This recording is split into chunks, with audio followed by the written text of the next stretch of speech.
Doctor साहब ने cancer पे भी काम किया है और इन दिनों कैंसर के मामले भी बहुत देखने में आ रहे हैं, इसके पीछे क्या कारण है? देखिए, जो लिवर के कैंसर हैं, लिवर के cancer 90% of liver cancers come in a bad liver. इसका मतलब ये है कि 90% लिवर के कैंसर, जिसको हम हिपैटोसेलुलर कार्सिनोमा बोलते हैं, ये हिपैटोसेलुलर कार्सिनोमा एक खराब लिवर में, सिरोटिक लिवर में, जिसको एंड स्टेज लिवर डिजीज हो, उनमें आते हैं। सिर्फ 10% ऐसे ट्यूमर हैं जो नॉर्मल लिवर में आते हैं। तो इसीलिए जब भी हम किसी पेशेंट को देखते हैं जिसको सिरोसिस है, जिसका लिवर डैमेज्ड है, तो हम एवरी 3 महीने 6 महीने कुछ ब्लड टेस्ट और कुछ अल्ट्रासाउंड वगैरह करते हैं, सीटी स्कैन करते हैं, ये देखने के लिए कि लिवर कैंसर तो नहीं उपज रहा है इनमें, ताकि वो अर्ली स्टेजेस में हम पकड़ के हम उसको ट्रीट कर पाए। इसके ट्रीटमेंट 2 तरीके के होते हैं। एक ट्रीटमेंट होता है कि जिस हिस्से में लिवर कैंसर है उस हिस्से को हम निकालें लिवर के साथ, उसको बोलते हैं रिसेक्शन।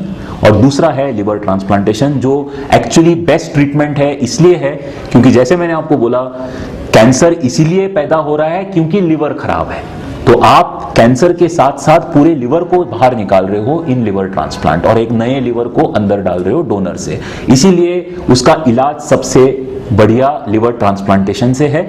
लेकिन एक बार अगर लिवर के बाहर वो ट्यूमर स्प्रेड हो गया तो फिर लिवर ट्रांसप्लांट का फायदा नहीं होता। अगर थोड़ा सा एडवांस्ड और ट्यूमर है जिसमें ट्रांसप्लांट नहीं होता, तो उसमें और भी तरीके हैं, जैसे कि रेडियोथेरेपी है, ट्रांस आर्टीरियल कीमो एम्बोलाइजेशन, जिसमें कीमोथेरेपी दिए जाते हैं लिवर के अंदर। ये भी तरीके हैं ठीक करने के लिए। तो एक बार किसी को अगर लिवर कैंसर हो जाए, उसको ये नहीं सोचना चाहिए कि नहीं जी अभी तो मेरा कुछ नहीं होगा। इसके लिए क्यूर है, पॉसिबल है। इसमें फॉर्चुनेटली मैंने काम किया है, मुझे बहुत सारे अवार्ड्स मिले हैं इंटरनेशनल लेवल पे भी इसके लिए। तो लास्ट 7 साल से लिवर कैंसर मेरा एक मेजर एरिया है रिसर्च का। इसके साथ साथ प्राइमरी लिवर कैंसर के साथ साथ बाहर के कैंसर, जैसे कि आंतों में, बड़े आंतों में अगर कैंसर हुआ तो वो लिवर में फैलता है, उसको लिवर मेटास्टेसिस बोलते हैं। इसके लिए भी ट्रीटमेंट है।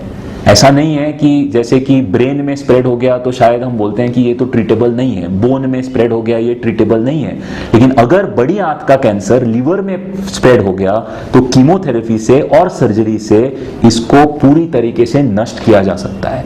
तो ये भी लोगों में अवेयरनेस बढ़ाने की जरूरत है कि कैंसर, लिवर कैंसर के लिए ट्रीटमेंट है जिससे वो क्योर हो सकते हैं। टेक्नोलॉजी एडवांस हुई है, साथ में इलाज भी महंगा हुआ है। ऐसे में आम आदमी को कैसे सस्ता इलाज मिले? देखिए, जैसे मैंने आपको बोला कि प्राइमरीली अभी जो ट्रांसप्लांट हो रहे हैं इंडिया में, वो सारे they are happening in corporate hospitals और इन प्राइवेट हॉस्पिटल्स। और ये रहेगा फॉर क्वाइट सम टाइम, ये रहेगा क्योंकि जैसे मैंने आपको बोला, इंफ्रास्ट्रक्चर, डेडिकेशन। देखिए, हमारे गवर्नमेंट हॉस्पिटल्स का प्राइमरी एम है कि एटलीस्ट हम प्राइमरी हेल्थ केयर तो पहुंचाएं हर किसी को। सो नेक्स्ट स्टेप आता है सुपर स्पेशलिटी का। तो जैसे लिवर ट्रांसप्लांट है, हमारी कोशिश है कि बहुत, देखिए I think liver transplant India में शुरू हुआ था 25 साल या 26 साल पहले। जब पहला ट्रांसप्लांट हुआ था तब भी वो 18 या 18.5 लाख में हुआ था। आज जो ट्रांसप्लांट होता है वो भी 21 लाख में होता है। तो आप देख रहे हो कि the cost has not increase proportionally. हम कोशिश कर रहे हैं कि जितना है उसी में करें, जितने कम अमाउंट में कर पाए उसी अमाउंट में कर पाए।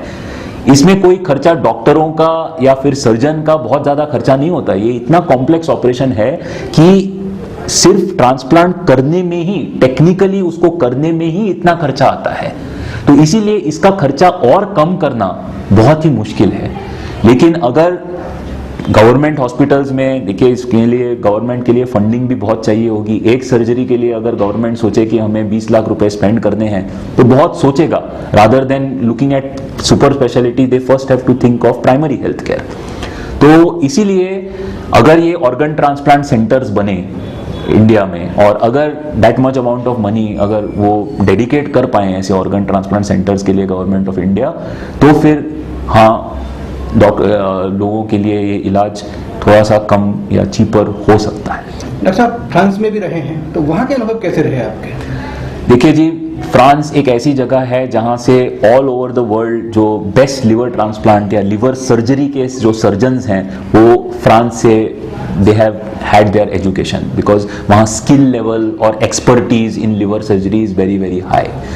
तो मेरी super speciality training professor Henry Bismuth के अंडर हुई, who is one of the pioneers, the first person to have done, one of the first people to have done liver transplant in the world.